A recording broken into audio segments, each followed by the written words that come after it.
What is going on, everybody? Welcome back to the Cosmic Wonder. I'm Warren Thompson, and we have a lot of news to talk about today. Loki is only one day away. A lot of people are super excited for the series. I am as well, and a lot of people have been wondering about any post-credit scenes. It seems like Marvel has kind of veered away from that with their Disney Plus series. However, I'll tell you everything that you need to know, at least for the first 4 episodes. We also have some Blade news that we got to talk about today, and Marvel Studios has finally addressed the arrest of Jonathan Majors. Now, this is different from before. Before, they addressed how integral his role was going to be in Loki. That is something they hadn't done previously. They hadn't really talked about Jonathan Majors' role as Kang the Conqueror or Victor Timely or He Who Remains or any variant of Nathaniel Richards, aka Kang, in Loki Season 2. Marvel finally talked about how important his character is in Loki Season 2, but now they have actually talked about the literal arrest of Jonathan Majors and if that did indeed impact Loki Season 2. The answer of which they gave was kind of surprising.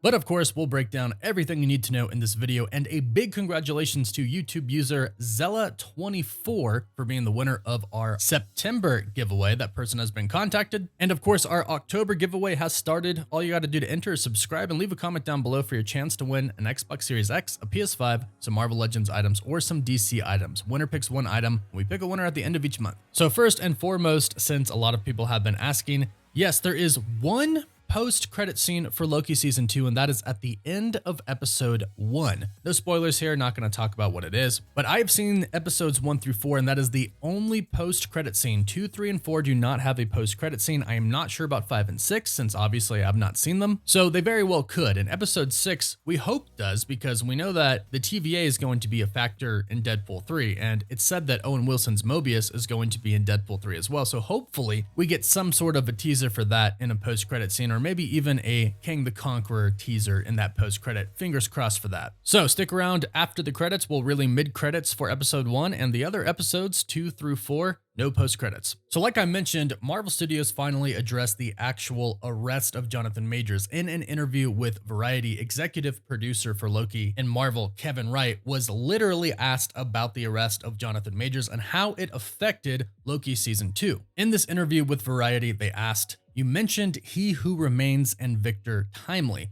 You finished shooting Season 2 in 2022, but did Jonathan Majors' arrest for assault in March result in any changes to the show?" And this was Kevin Wright's response. "No, this is not maybe, this is the first Marvel series to never have any additional photography. The story that is on the screen is the story we set out to make. We went out there with a very specific idea of what we wanted this to be, and we found a way to tell it in that production period. It's very much what's on screen on Disney Plus." Now, they do say more, and I have to commend Marvel Studios big time on what we're about to talk about, but to address this is actually kind of contradictory to some things that we've heard from some insiders. Kind of what we heard before is that they did actually do some additional photography. They did shoot more scenes, and that was so perhaps if they needed to recast Jonathan Majors as Kang, they could. Now, that's all we really heard when it came down to these extra scenes that were shot. They were simply a backup plan for Marvel Studios, just in case Jonathan Majors was found guilty and they did need to replace him. However, this report is stating that they did not do that. And perhaps they actually didn't, because what they had to say next is actually pretty impressive and commendable on Marvel Studios' behalf. After asking that first question about Jonathan Majors' arrest and if it affected the show, Variety then stated, "It's clear that Majors plays an integral role this season, and you just alluded that Marvel usually does additional photography on all its titles. So, was there any decision about making changes to the show given the uncertainty about what was happening with Majors?" And this was Kevin Wright's response. "No, and that mainly came from, I know as much as you do at the moment. It felt hasty to do anything without knowing how all of this plays out." So basically what he just stated was, we didn't know if Jonathan Majors was actually guilty or innocent, meaning they didn't just hear the news and go, "Oh crap, yeah, he's definitely guilty. He definitely did that. He definitely assaulted that woman. We need to get rid of him right away."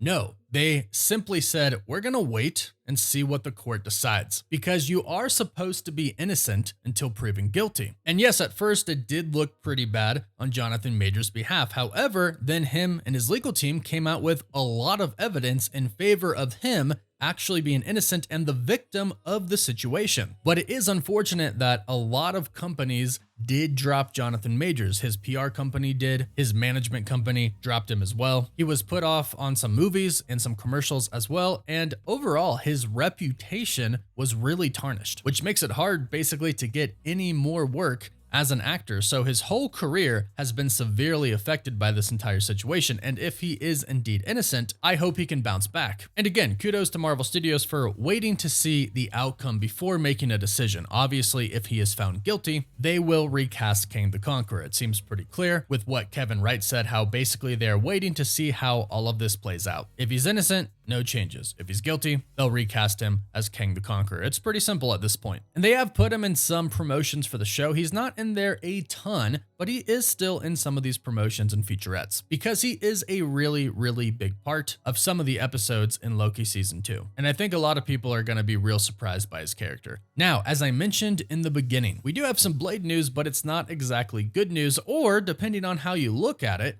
it could actually be good news. Let me explain. According to the insider Daniel RPK, the Blade script is being rewritten again. If you don't remember or you didn't hear about it in the first place, the original Blade script was being rewritten by Marvel Studios because apparently it really wasn't very good, and Mahershala Ali was very unsatisfied with the script. But luckily, Marvel Studios decided, hey, let's rewrite it. If it's not that good, if our main actor doesn't like it, and it's not really being received that well by our staff, let's just go ahead and rewrite it. Kudos to them for doing that, but kudos to them for rewriting it again if Daniel RPK's report is accurate. Now again, this could be viewed as good or bad. It could be bad that they simply can't get the script right. However, it's not the easiest thing to write a script and make a great movie. It does take time and a lot of work. And sometimes the pieces just don't fall together with the story that you're trying to create. So it is unfortunate that they have to rewrite the script again. However, it's good news because they're only going to rewrite it if they think the story was bad. So rather than putting out a bad script and a bad movie, they're making the necessary changes to make a good Blade movie. So more kudos to Marvel Studios. It's great that they waited until the actual trial results to determine what to do with Jonathan Majors as Kang the Conqueror instead of just firing him like some other people did when this news broke out. And good for them for being willing to rewrite a script not once, not twice, but however many times really it takes to make a good script and make a good movie. And a lot of people are really excited for Blade and the more supernatural side of the MCU, so this is, in my opinion at least, very good news. I would always choose a rewrite over a mediocre movie, but let me know your thoughts about everything that we talked about in this video in the comments down below, and let me know how excited you are for Loki Season 2. Don't forget to like the video and subscribe so you don't miss out on any of the latest news. You can find us on Instagram and Twitter as well, and as always, thank you all so much for watching. Woof woof.